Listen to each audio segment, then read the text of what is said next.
there, comic friends. I'm Travis, and it's New Comic Book Day, or at least New Comic Book Day for me. Got my books right here. My invoice says I have 15 comics this week, so for me, that's like a super light week. I mean, that is, has been averaging around 20. It seems like 18 to 20, so 15 seems like it's going to be a breeze to read through these. I'll have plenty of time to read trades or whatever else is going on. So let's jump right into this. First up, we have, let's see, The Visitor, How and Why He Stayed. This is issue number 5, the last one. 5 of 5. Interesting cover there with him in shackles and Hellboy. So, yeah, we'll see what that... I ended up really liking this series, so we'll see how it ends. You know, does it leave it someplace where they can tell us more about this visitor, or you know, is he going to be gone, or, you know, who knows? So, see how that ends up. The Unsound issue 2, really, really liked the Unsound number 1.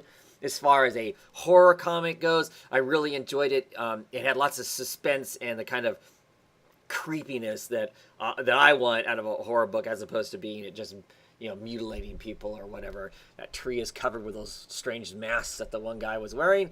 So, really curious to see how that all pans out. Sorry about rubbing my nose a whole bunch here. Allergies are bugging me today for some reason. So, Batman, issue number 26, more of the war, the jokes and riddles. I really, really liked the first issue of this arc, so excited to see what the rest of this ends up playing out as. Yeah, beautiful Janet art, and right now it's some interesting King writing, so, yeah, very much looking forward to reading that. What else we got here? Ever After, from the Pages of Fable. This is issue number 11. Got this whole chaos going on in this school and stuff. And our special agents are trying to break in to take care of it all. I think that was the last arc that we were going on. I'm not sure. I can't remember if that's still the story that's going or not. Don't dislike this comic, but it never leaves a massive lasting impression on me either. So, let's see. Black Bolt, issue number 3. Very much looking forward to this. I have really been enjoying the Black Bolt so far. The Christian Ward art has been really, really good. And it's an interesting story. I don't know, tons have gone on, but the interaction with some of the characters in here have been a lot of fun. I especially like Black Bolt and Absorbing Man, for instance. Their conversation is always fun. He calls Black Bolt Wishbone and stuff like that because his tuning fork on his head. I just think it's fun. So, Nightwing, issue number 24. More of the blockbuster arc. Haven't been super excited by this. Whole kinds of villains in this issue. We'll see. It's been okay. And I don't know how much longer I want to read something that's double shipped. It's okay. So, Shade the Changing Girl. Issue number 10. Very much looking forward to reading this. Always enjoy Shade the Changing Girl. So we've got ourselves an atomic bomb here, it looks like, that she's squeezed into there. So very much looking forward to checking that out. Reading that, as always. Really good of the Young Animal books. Just a stellar book. And here we've got Superman, Brains versus Brawn. Golgulski on art, which is the art. He did the art on The Dark and the Bloody. He also did the art in the first year, I think, of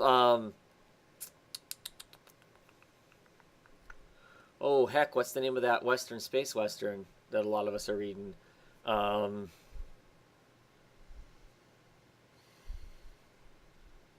Shoot, I cannot remember the name of it right now.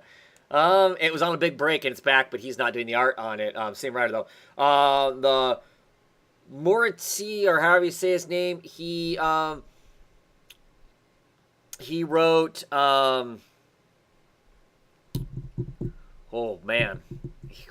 independent book. Came out in 3 different parts. Let me think if I can remember what it is off the top of my head.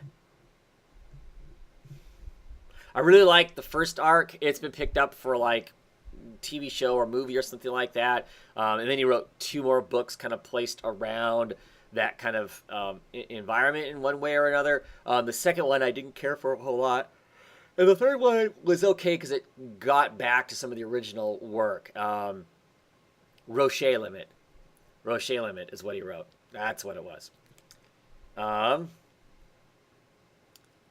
Gosh darn it. Still cannot remember the space western with the sheriff that's the main character. And Boo is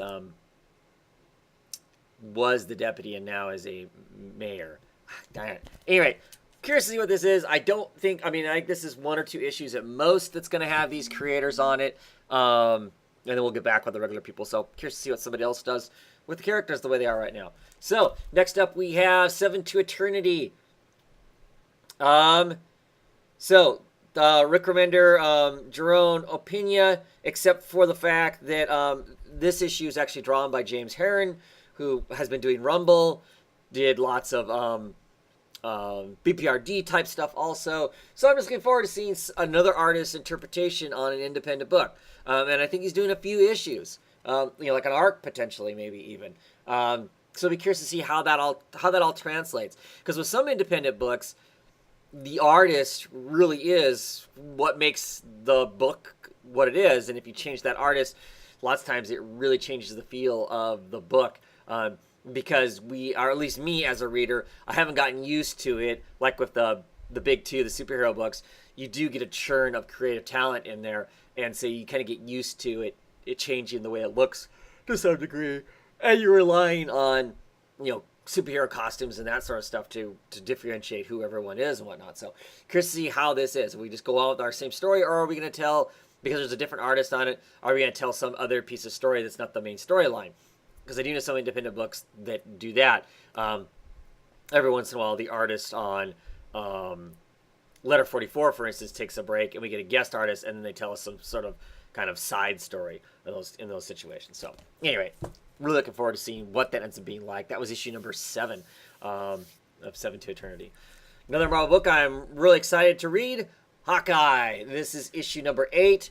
Love these covers. Covers have been excellent on this book. Actually, interiors have been excellent. It's just been a really good story. It's been really enjoyable. I've been having a lot of fun with it. So I'm really looking forward to reading this one. I just like this version of Kate Bishop. It's perfectly right down the middle of what other creators have done with the character. And Kelly Thompson just continues to write a really sharp book with some fun art by Romero and Valeri. So, yeah, good stuff.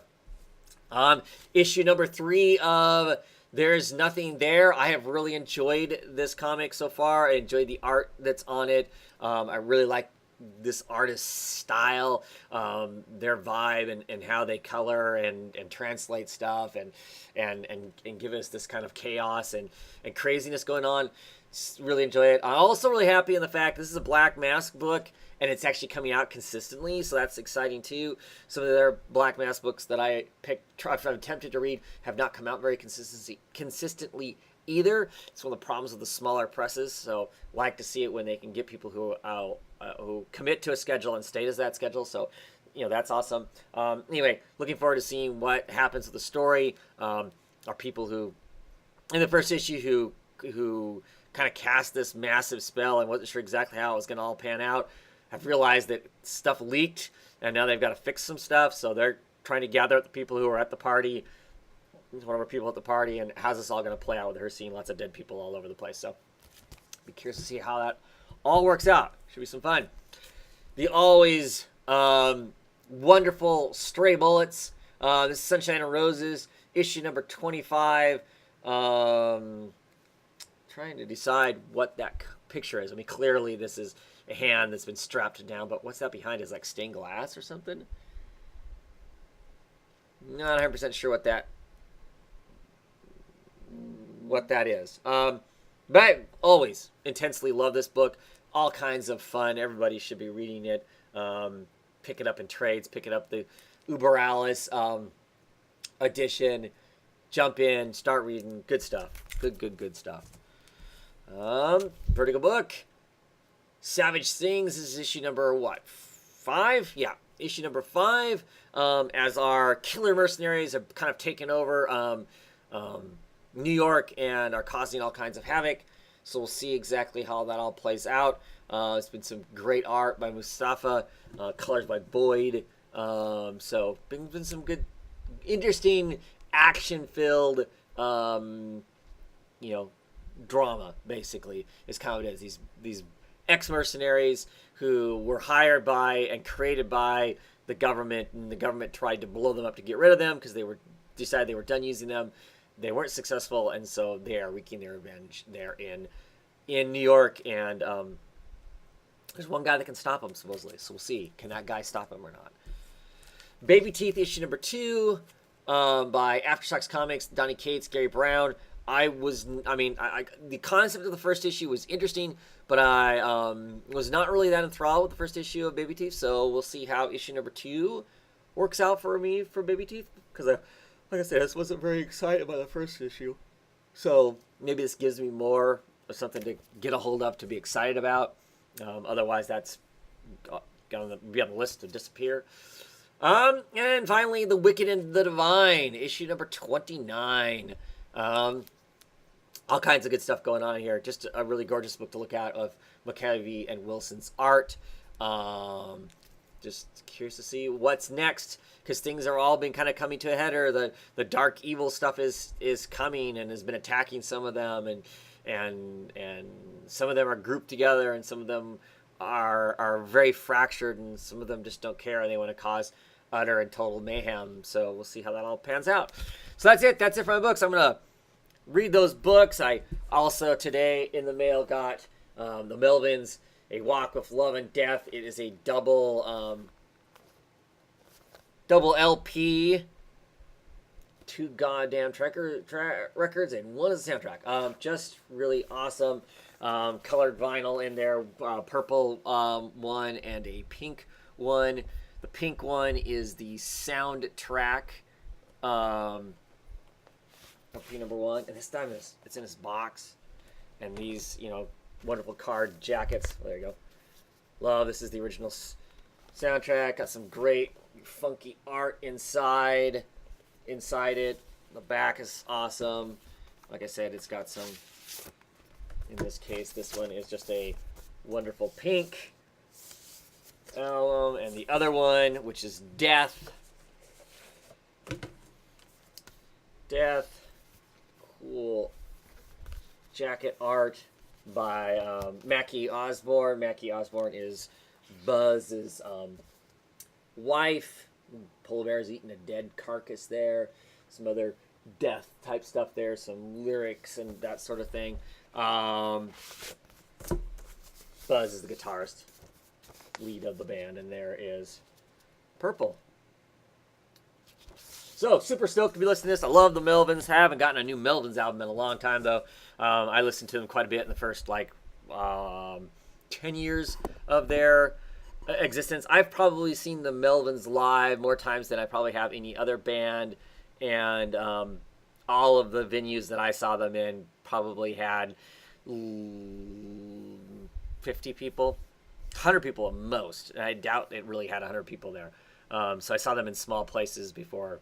Well, not that everybody knows who they are, but before they started, the massive tours and the 30 some years that they've been a band, I think at this point. So, because I was watching them in the late 80s, early 90s. So anyway, super stoked by that. I'm going to be listening to some music and reading some comics. I hope you all have a great weekend. I'm going to hide here in my basement where it's cool. The current temperature outside is 101. It's supposed to get up to 105 today, and it's supposed to be 104 through the rest of the weekend. Cool off to a chilly 93 Monday or Tuesday, and then jump back up to 101 or something like that. So awesome! I'm excited for that heat. And now I'm just rambling. So have a great weekend, everybody. Hope to catch you on Comic Roundtable, where we'll chat some books and whatever else comes up. Have a great one.